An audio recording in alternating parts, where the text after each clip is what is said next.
इस वीडियो में हम लोग डिस्कस करेंगे next colligative property of dilute solution that is depression and freezing point. इसे शॉर्ट से हम लोग डेल्टा टीएफ से लिखते हैं, ठीक है। तो depression and freezing point is a colligative property, delta TF एक कोलिगेटिव प्रॉपर्टी होता है।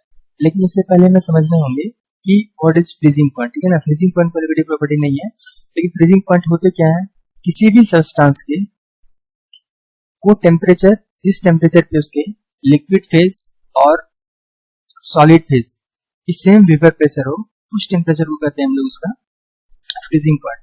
Temperature at which the solid and liquid phase of a substance have same vapour pressure, that temperature is called freezing point of that liquid. तो जैसे कि for example हमारे पास water है H2 liquid phase में, मैं क्या कर रहा हूँ कि मान लेते हैं कि 25 डिग्री सी पे है, रूम टेम्परेचर पे है। टेम्परेचर को मैं डिक्रीज करूंगा, डिक्रीज करते करते अगर हम लोग 0 डिग्री सी पे पहुंचेंगे तो क्या होगा कि इसके लिक्विड फेज और सॉलिड फेज के बीच में एक इक्विलिब्रियम एस्टैब्लिश हो जाएंगे, ठीक है। और 0 डिग्री सी पे क्या होंगे, वेपर प्रेशर ऑफ इसके liquid phase will be equal to vapour pressure of solid water, ठीक है ना। तो जिस टेम्परेचर पे ऐसा होगा इक्विलिब्रियम एस्टैब्लिश होगा और ये डायनेमिक इक्विलिब्रियम में रहेंगे, लिक्विड फेज और सॉलिड फेज की वेपर प्रेशर सेम होगी, तो उस टेम्परेचर को कहते हैं हम लोग इसका फ्रीजिंग पॉइंट। अब ये डायनेमिक इक्विलिब्रियम इसके बीच में, इसका मतलब क्या है कि अब अगर मैं टेम्परेचर को अभी थोड़ा सा इंक्रीज करूंगा तो ये लिक्विड फेज में कन्वर्ट हो जाएंगे, ठीक है ना। मतलब कि रिएक्शन बैकवर्ड शिफ्ट हो जाएगी यहाँ पे, ठीक है। और अगर मैं टेम्परेचर को डिक्रीज करूंगा तो ये सॉलिड फेज में कन्वर्ट हो जाएगी, ठीक है। तो अब इक्विलिब्रियम में है कि थोड़ा सा टेम्परेचर को चेंज करेंगे तो इसका पूरा का पूरा फेज कन्वर्ट हो जाएगा। लेकिन इस समय क्या होता है 0 डिग्री सी पे, तो 0 डिग्री सी पे ये वाटर भी रहते हैं, सॉलिड फॉर्म में भी रहते हैं और लिक्विड फॉर्म में रहते हैं। इस टेम्परेचर को कहते हैं हम लोग फ्रीजिंग पॉइंट ऑफ वाटर। अब डिप्रेशन क्या होती है फ्रीजिंग पॉइंट में, इस चीज को समझते हैं। डिप्रेशन में फ्रीजिंग पॉइंट करने का मतलब है कि हमारे पास अगर प्योर वाटर है तो इसकी फ्रीजिंग पॉइंट है लेट्स से 0 डिग्री सी, ठीक है ना, 0 डिग्री सी है, ठीक है। इसमें अगर मैं कुछ एक सॉल्यूट डिसॉल्व करता हूँ जो कि नॉन वोलेटाइल है, ठीक है, तो क्या होती है अभी हमारे पास सॉल्यूशन प्रिपेयर हो गया। इस सॉल्यूशन की जो फ्रीजिंग पॉइंट होंगी ये फ्रीज जो करेंगे ये कुछ 0 डिग्री से कम टेम्परेचर पे करेंगे, फॉर एग्जांपल -5 डिग्री सी पे करेंगे। तो ये जो चेंज जो है 0 डिग्री से -5 degree C, that is 5 degree C का जो डिफरेंस है, इसको हम लोग कहते हैं delta TF and this is a colligative property. इसको अभी हम लोग देखेंगे कि ये कैसे कोलिगेटिव प्रॉपर्टी है। लेकिन डिप्रेशन फ्रीजिंग पॉइंट करने का मतलब ये हुआ कि अगर मैं प्योर हमारे पास सॉल्वेंट है उसकी फ्रीजिंग पॉइंट कुछ है, फ्रीजिंग टेम्परेचर कुछ है, और इसमें अगर हम लोग नॉन वोलेटाइल सॉल्यूट ऐड कर देते हैं तो फ्रीजिंग पॉइंट की वैल्यू कुछ डिक्रीज हो जाएगी। ये जो डिप्रेशन हो रही है, ये जो लोअरिंग हो रही है, इसको हम लोग क्या कहेंगे, इसका डिप्रेशन एंड फ्रीजिंग पॉइंट। तो इस चीज को हम लोग समझते हैं और डिटेल से थोड़ा। तो हम लोग अगर एक ग्राफ प्लॉट करना चाहें between vapour pressure, Y axis पे रखें, वाई एक्सिस पे हम लोग रखते हैं वेपर प्रेशर और एक्स एक्सिस पे रख रहे हैं टेम्परेचर का। पहले क्या करते हैं हम लोग, सिर्फ और सिर्फ हमारे पास सॉल्वेंट ऐसा कुछ ग्राफ करते हैं, ठीक है ना। अगर हमारे पास क्या है कि हमारे पास एक कंटेनर में सिर्फ और सिर्फ सॉल्वेंट है, दैट इज सिर्फ और सिर्फ क्या है अभी इसके अंदर हमारे पास प्योर H2 है प्योर फॉर्म में, लिक्विड फॉर्म में। तो क्या होगा कि किसी पर्टिकुलर टी टेम्परेचर पे, यहाँ पे मान लेते हैं 25 डिग्री सी पे, इसकी कुछ वेपर प्रेशर की वैल्यू होगी। जैसे जैसे मैं टेम्परेचर डिक्रीज करूंगा, टेम्परेचर डिक्रीज करने से क्या होगी, इसकी वेपर प्रेशर डिक्रीज होती जाएगी। अब अगर हम लोग मान लेते हैं फॉर एग्जांपल 0 डिग्री सी पे पहुंचते हैं, ये टेम्परेचर को मान लेते हैं हम लोग 0 डिग्री सी, तो यहाँ पे क्या होगी कि 0 डिग्री सी पे ये लिक्विड है, ठीक है ना, ये क्या है लिक्विड H2, ये है sorry liquid solvent, pure liquid solvent है। तो मैं क्या कर रहा हूँ, यहाँ से यहाँ हम लोग आए हैं, इधर से टेम्परेचर डिक्रीज हो रही है। तो इस 0 डिग्री सी पे क्या, ये temperature is 0 degree C, that is freezing point. यहाँ पे क्या होगा, ये लिक्विड फेज यहाँ से कन्वर्ट होना स्टार्ट कर जाएंगे सॉलिड फेज में, ठीक है। लिक्विड फेज यहाँ से कन्वर्ट होना स्टार्ट हो जाएंगे सॉलिड फेज में अगर मैं टेम्परेचर और डिक्रीज करता हूँ। तो 0 डिग्री सी पे क्या होंगे कि ये लिक्विड फेज 0 डिग्री सी के राइट साइड में ये लिक्विड फेज है और लेफ्ट साइड में क्या है सॉलिड फेज है, ठीक है। तो ये क्या, ये लाइन क्या दिखा रहे हैं हमें, ये लाइन दिखा रहे हैं सॉलिड सॉल्वेंट, सॉलिड सॉल्वेंट। तो दोनों प्योर सॉल्वेंट ही है, ठीक है ना, वाटर है प्योर, तो यहाँ पे प्योर वाटर है लिक्विड फॉर्म में, यहाँ पे प्योर वाटर है सॉलिड फॉर्म में। तो 0 डिग्री सी पे क्या होंगे कि इस पॉइंट पे vapour pressure of solid will be equal to vapour pressure of liquid, दिखाई दे रहा है ना। इस पॉइंट पे क्या है, इस पॉइंट पे दोनों चीज है, एक हमारे पास मतलब 0 डिग्री सी का टेम्परेचर है, तो उस टेम्परेचर पे सॉलिड वाटर भी हमारे पास रहेंगे, लिक्विड वाटर भी रहेंगे, दोनों चीज रहेंगे और दोनों इक्विलिब्रियम में रहेंगे। और वेपर प्रेशर दोनों की बराबर हो जाएगी, इस पॉइंट की बराबर, इसके बराबर होगी। अब मैं अगर टेम्परेचर थोड़ा सा डिक्रीज करता हूँ, फॉर एग्जाम्पल माइनस, अगर टेम्परेचर 0.5 भी हो जाती है, थोड़ा सा टेम्परेचर डिक्रीज होता है, तो क्या हो जाते हैं, ये कन्वर्ट हो जाते हैं सॉलिड में, ठीक है। तो इस पॉइंट को, जिस पॉइंट पे कि बराबर है इसके वेपर प्रेशर, तो this temperature, this is called the freezing point of pure solvent. तो इस चीज को मैं कह देता हूँ, फॉर एग्जाम्पल इसको कह देता हूँ टी, कर देता हूँ T1 कर देता हूँ, ठीक है। इसको कुछ भी कर सकते हैं, तो इसको हम लोग T1 कर देते हैं, ठीक है। अब क्या हो रहा है कि इसके अंदर हम लोग कुछ नॉन वोलेटाइल सॉल्यूट ऐड कर दे रहे हैं, सॉल्यूट ऐड कर दे रहे हैं, तो होमोजेनियस मिक्सचर होते हैं सॉल्यूशन, तो होमोजेनियसली नॉन वोलेटाइल सॉल्यूट मिक्स्ड होंगे। तो क्या होगी कि अभी इसकी वेपर प्रेशर डिक्रीज हो जाएगी। जैसे ही हमने क्या किया है कि अभी 25 डिग्री सी की बात करेंगे यहाँ पे, तो हमने अगर इसके अंदर कुछ नॉन वोलेटाइल सॉल्यूट ऐड करे हैं, तो हम लोग पढ़ते आ रहे हैं राउल्ट्स लॉ से कि इस वाले सॉल्वेंट की वेपर प्रेशर डिक्रीज हो जाएगी, ठीक है ना। तो इसीलिए वेपर प्रेशर की वैल्यू क्या हो जाएगी, इस वाले सॉल्वेंट की वेपर प्रेशर डिक्रीज हो जाएगी, और इसका रीजन 5 बार डिस्कस कर चुका पिछले वीडियो में, ठीक है। तो डिक्रीज हो जाएगी, इसका वैल्यू कुछ यहाँ पे है, ठीक है। अब क्या होगा कि धीरे धीरे इसका वेपर प्रेशर, अगर मैं फिर से क्या कर रहा हूँ, टेम्परेचर डिक्रीज कर रहा हूँ, टेम्परेचर डिक्रीज करने से फिर से इसका वेपर प्रेशर डिक्रीज करेगा, ठीक है। तो इसका वेपर प्रेशर लेकिन प्योर सॉल्वेंट के रेस्पेक्ट में किसी पर्टिकुलर टेम्परेचर पे कमी रहेगा। हम लोग अगर मान लेते हैं कि इस टेम्परेचर पे देखें, हम लोग किसी पर्टिकुलर टेम्परेचर पे देखें, फॉर एग्जांपल इस टेम्परेचर पे देखें यहाँ, तो इस टेम्परेचर पे देखें तो vapour pressure of this solution will be less than vapour pressure of pure solvent. तो जैसे मैं फिर टेम्परेचर डिक्रीज कर रहा हूँ, हम लोग लेफ्ट आ रहे हैं, तो वेपर प्रेशर की वैल्यू क्या हो रही है, धीरे धीरे डिक्रीज हो रही है। तो ऐसा हम लोग ऑब्जर्व करेंगे कि जो ये प्योर सॉल्यूशन होंगे, सॉल्यूशन की जो फेज ट्रांजिशन होगा, फेज में कन्वर्जन होगा, ठीक है ना। अभी क्या है, ये लिक्विड सॉल्यूशन है, ये क्या है, लिक्विड सॉल्यूशन। तो लिक्विड सॉल्यूशन की वेपर प्रेशर कुछ इस तरीके से है, जैसे जैसे फेज ट्रांजिशन होगा ये इस टेम्परेचर से कम पे होंगे, ठीक है ना। ये क्या होंगे, कुछ इस पॉइंट पे आएंगे, टेम्परेचर को मान लेते हैं हम लोग T2 कहते हैं। तो T2 टेम्परेचर पे क्या होगा, इस सॉल्यूशन की सॉलिड फेज और लिक्विड फेज, ठीक है, सॉल्यूशन की सॉलिड फेज, लिक्विड फेज ये है, और इसको हम लोग कहते हैं सॉलिड सॉल्यूशन। सॉलिड सॉल्यूशन और लिक्विड सॉल्यूशन जो इक्विलिब्रियम में आएंगे और इसकी वेपर प्रेशर बराबर होगी, ये किस टेम्परेचर पे होगी, ये T1 टेम्परेचर से कम पे होंगे, ठीक है। इसको हम लोग कह देते हैं T2, ठीक है, T2। This difference between T1 and T2 is depression in freezing point. T2 की वैल्यू कम है T1 के वैल्यू से। This difference that is T1 minus T2, this is called depression in freezing point. इसको हम लोग delta TF से represent करते हैं। तो अब ऐसा क्यों हो रहा है कि अगर हमने इसके अंदर नॉन वोलेटाइल सॉल्यूट ऐड किए हैं तो इसकी फ्रीजिंग पॉइंट डिक्रीज हो रही है। तो हम लोग ने पढ़ा है राउल्ट्स लॉ से कि अगर हम लोग किसी भी प्योर सॉल्वेंट के अंदर नॉन वोलेटाइल, जो कि प्योर सॉल्वेंट जो कि वोलेटाइल है, उसके अंदर नॉन वोलेटाइल हम लोग सॉल्यूट ऐड कर देते हैं, तो उसकी वेपर प्रेशर डिक्रीज कर जाएगी। सारे सिचुएशन में इसकी वेपर प्रेशर डिक्रीज है, तो ये ग्राफ अगर ये इंक्रीज करेंगे, सिमिलरली क्या हो जाएगी, इसकी वेपर प्रेशर जो फेज ट्रांजिशन के समय होंगे सॉलिड और लिक्विड की, वो भी कम होंगे, ठीक है ना। तो ये टेम्परेचर कम हो जाएंगे, ठीक है। कम टेम्परेचर पे ऐसा होगा कि इसके सॉलिड फेज और लिक्विड फेज की सेम होगी वेपर प्रेशर, तो ये टेम्परेचर T2 होंगे, ऐसा होंगे, ठीक है। इसको हम लोग क्या कहते हैं, lowering of vapour pressure. Lowering of, sorry, इसको कहते हैं डिप्रेशन इन फ्रीजिंग पॉइंट। इसको क्या कहते हैं, डिप्रेशन इन फ्रीजिंग पॉइंट। तो फ्रीजिंग पॉइंट पे क्या हो गई, इसकी डिप्रेस कर गए, T2 वैल्यू हो गई। तो this delta TF is directly proportional to molality of solution. ये delta TF depression in freezing point जो होगी, ये डिपेंड करेंगे कि इस सॉल्यूशन की मोलैलिटी क्या है, मतलब कि इस सॉल्यूशन की पर केजी जो सॉल्वेंट के वेट है उसमें हमने कितने मोल सॉल्यूट ऐड किए हैं, यही मोलैलिटी होती है। मोलैलिटी क्या होती है, number of moles of solute added in per KG of solvent. Per KG solvent के अंदर हमने कितने मोल सॉल्यूट ऐड करे हैं, उस चीज पर डिपेंड करते हैं कि डिप्रेशन फ्रीजिंग पॉइंट में कितना होगी। Delta TF is directly proportional to molality of solution. तो इसको फिर से हमने प्रोपोर्शनलिटी साइन को हटा के कांस्टेंट लगाते हैं, इसको कहते हैं KF। इसका मतलब कि डेल्टा TF को लिखते हैं KF into molality of solution, ठीक है। यहाँ पर M क्या है, M is the molality of solution, और KF क्या है इस समय में, KF को कहते हैं हम लोग मोलर डिप्रेशन कांस्टेंट। KF को कहते हैं molar depression constant, molar depression constant, and M is molality of solution, ठीक है। तो अब KF हम लोग क्यों कहते हैं मोलर डिप्रेशन कांस्टेंट, इसी को समझते हैं। इफ मोलर सॉल्यूशन कहने का मतलब होता है कि molality of solution is equal to 1। इस वाले एक्सप्रेशन में अगर हम लोग मोलैलिटी 1 कर देते हैं तो डेल्टा टी एफ की वैल्यू क्या हो जाएगी, दिस इज के एफ हो जाएगी। तो के एफ की वैल्यू, डेल्टा टी एफ की वैल्यू कब होती है, when molality of the solution of 1। इसका मतलब हम लोग के एफ को कैसे डिफाइन करेंगे, के एफ को डिफाइन करेंगे depression in freezing point of the solution which molality is 1, ठीक है। Depression in freezing point of a solution whose molality is 1, इसीलिए इसको कहते हैं मोलर डिप्रेशन कांस्टेंट।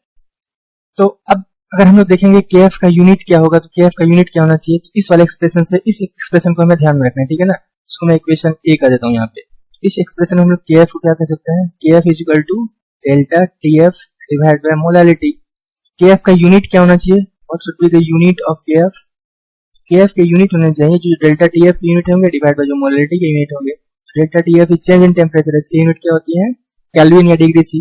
तो हम लोग कहेंगे केल्विन फॉर एग्जांपल, केल्विन, और नीचे में यूनिट क्या है, मोलैलिटी के। तो मोलैलिटी क्या होती है, number of moles of solute present in 1 kg of solvent, that is mole पर केजी। तो इसको हम लोग अगर फिर कह सकते हैं केल्विन पर मोल केजी, इसकी यूनिट होती है ऑफ केएफ, ठीक है।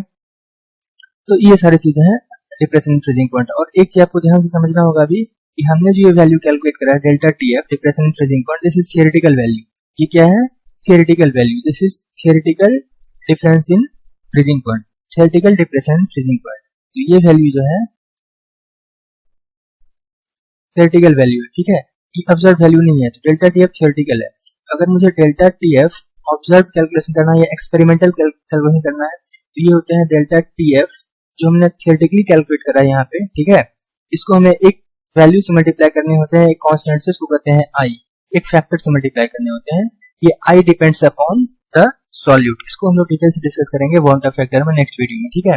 तो अभी हमें समझना होगा कि अगर मुझे ऑब्जर्व वैल्यू फाइंड करना है, मोस्ट ऑफ द न्यूमेरिकल जो भी देंगे, अगर आपको पूछेंगे find depression in freezing point, तो आपने जो थियोरेटिकल वैल्यू से इस फॉर्मूला से वैल्यू फाइंड करा है उसको हर एक सॉल्यूट के लिए एक आई की वैल्यू होती है, आई की वैल्यू से मल्टीप्लाई कर देना है, और आई की वैल्यू क्या होती है इसको डिस्कस करेंगे अभी, ठीक है। तो अभी सिर्फ ये समझना है कि ये जो वैल्यू है हमारा, ये थियोरेटिकल वैल्यू है और इसे ऑब्जर्व वैल्यू है एक्सपेरिमेंटल लाने के लिए एक वैल्यू से मल्टीप्लाई करने होगा।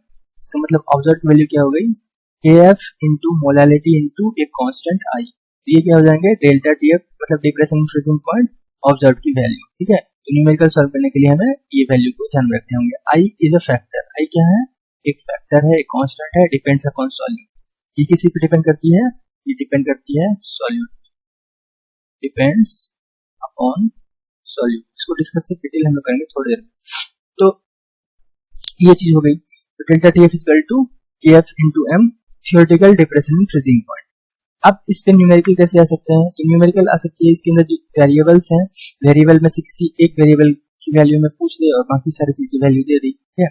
इसको हम लोग इसमें क्या क्या पॉसिबिलिटी हो सकती है, क्वेश्चन क्या आ सकता है, क्वेश्चन आ सकता है हमारे पास रिलेशन क्या है, delta TF this is equal to KF into molality. अभी मैं बात कर रहा हूँ थियोरेटिकल वैल्यू की, ठीक है।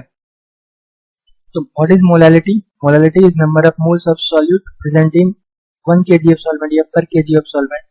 तो हम लोग मानते हैं कि W2 वेट ऑफ सॉल्यूट है, ठीक है, कुछ भी मान सकते हैं, W1 XYZ, W2 मान लिया, ठीक है, कोई दिक्कत नहीं। अभी जो मैं डिराइव करके फॉर्मूला ला रहा हूँ, इस फॉर्मूला को रटना नहीं है, लेकिन ये प्रोसेस को समझना है, ठीक है। प्रोसेस आप नहीं समझेंगे आपसे न्यूमेरिकल नहीं होगा, फॉर्मूला कितना भी याद करना है। फॉर्मूला सिर्फ यही याद करना है कि theoretical depression in freezing point this is equal to KF into molality. W2 हम लोग मान लिया कि हमने मान लिया कि वेट ऑफ सॉल्यूट है, और हम लोग मान लेते हैं फॉर एग्जांपल कैपिटल W को मान लेते हैं wait of solvent, solvent that is पानी यहाँ पर था, इसका वेट है W या W2 W1 की मान सकते हैं, ठीक है। और हम लोग मानते हैं कि N2 जो है हमने डिसॉल्व किया है, this is mole of solute, N2 क्या है, मोल्स ऑफ सॉल्यूट। तो हम लोग डेल्टा टीएफ को क्या लिख सकते हैं, केएफ तो एक कांस्टेंट है, क्वेश्चन में दिया रहेगा, ये डिपेंड करते हैं किसी भी अलग अलग सॉल्यूशन के लिए, अलग अलग सॉल्वेंट के लिए, ठीक है। केएफ इनटू मोलैलिटी क्या हो जाएंगे, number of moles of solute, number of moles of solute dissolved in 1 kg of solvent. तो उसको हम लोग W2 मानते हैं, ठीक है ना। तो इसको और हम लोग ओपन कर देते हैं, W2 को हम लोग मानते हैं वेट ऑफ सॉल्यूट, W2 को मान लेते हैं वेट ऑफ सॉल्यूट। तो मोल्स मोलैलिटी क्या हो जाएंगे, moles of solute divided by weight of solvent in kg। तो मोल्स ऑफ सॉल्यूट क्या हो जाएगी, wait of solute bye molecular weight of solute, ठीक है ना। तो ये तो हमें माना ही था पहले, ठीक है। इसका मतलब हमने W2 मान लिया है वेट ऑफ सॉल्यूट। इसका मतलब weight of solute by molecular weight of solute, W2 by M2 कहते हैं मॉलिक्यूलर वेट ऑफ सॉल्यूट है, divide by W। Weight of solvent अगर W ये ग्राम में है, ठीक है ना, weight of solvent in gram में है, इसको केजी में करने के लिए हम क्या करेंगे 1000 से डिवाइड कर देंगे। न्यूमेरिकल सॉल्व करने में आप ये प्रोसेस को फॉलो करिएगा। ऊपर में मोल्स ऑफ सॉल्यूट करना है, नीचे अगर ग्राम में मुझे दिए हैं सॉल्वेंट के वेट, उसको केजी में करने के लिए 1000 से डिवाइड कर दिया। क्यों? क्योंकि मोलालिटी का डेफिनेशन यही होता है। उसको हम लोग और अगर अरेंज करते हैं तो वैल्यू क्या हो जाएगी, KF into W2 into 1000 divide by M2 into weight of solvent in gram. ये वैल्यू हो गई of delta TF। Delta TF की वैल्यू ये हो गई थियोरेटिकल, ठीक है, डेल्टा TF थियोरेटिकल की वैल्यू ये हो गई। अब इसमें से क्वेश्चन क्या पूछेंगे, फॉर एग्जांपल KF की वैल्यू दे देंगे, वेट ऑफ सॉल्यूट दे देंगे, मॉलिक्यूलर वेट ऑफ सॉल्यूट दे देंगे, वेट ऑफ सॉल्वेंट इन ग्राम दे देंगे, तो हमारा आ जाएगा डेल्टा TF का वैल्यू, ठीक है। तो ये एक्सप्रेशन दिया गया, ये डेल्टा TF हमारा क्या आया है, थियोरेटिकल आया है। तो डेल्टा TF ऑब्जर्व की वैल्यू क्या हो जाएगी, इसको हम I से मल्टीप्लाई कर देंगे, मतलब I into KF into W2 into 1000 this divide by M2 into W। इसमें कौन सी क्या चीज है, W2 वेट ऑफ सॉल्यूट है, M2 molecular weight of solute है, capital W weight of solvent in gram. तो डिपेंडिंग अपन क्वेश्चन क्या है और क्या पूछ सकते हैं, इसमें कुछ भी पूछ सकते हैं, ठीक है ना। एक चीज कुछ नहीं देगा, बाकी सारी चीज दे देंगे, हमें पूछ देंगे, ठीक है। या कभी क्या पूछ सकते हैं कि मुझे मॉलिक्यूलर वेट ऑफ सॉल्यूट पूछ है कि इसमें सॉल्यूट जो हमने डिसॉल्व किया उसके वेट दे देंगे, उसका मॉलिक्यूलर वेट। एक 1000 रिलेशन को याद करना पॉसिबल नहीं है, बट इस प्रोसेस को समझा जा सकता है और एक रिलेशन को याद रखना है। इसका मतलब molecular weight of solute M2 को हम लोग कैसे फाइंड करेंगे, I into KF into W2 this into 1000 divided by delta TF, ठीक है, डेल्टा TF, और इसको हम लोग मल्टीप्लाई कर देंगे W से, तो हमारे पास आ जाएगी वैल्यू, किसकी वैल्यू आ जाएगी, डेल्टा TF नोट है ये, ठीक है, मॉलिक्यूलर वेट ऑफ सॉल्यूट आ जाएगी। इसको हम लोग रिलेशन थर्ड कर देते हैं, ठीक है।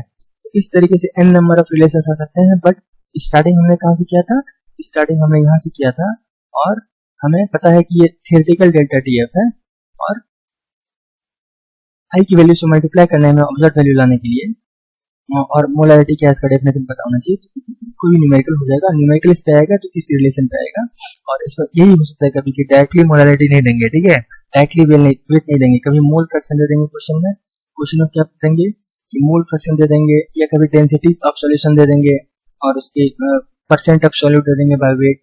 तो मतलब कि घूम घूम के हमें मोलारिटी पे आना होगा और दूसरा रिलेशन फाइंड करना होगा।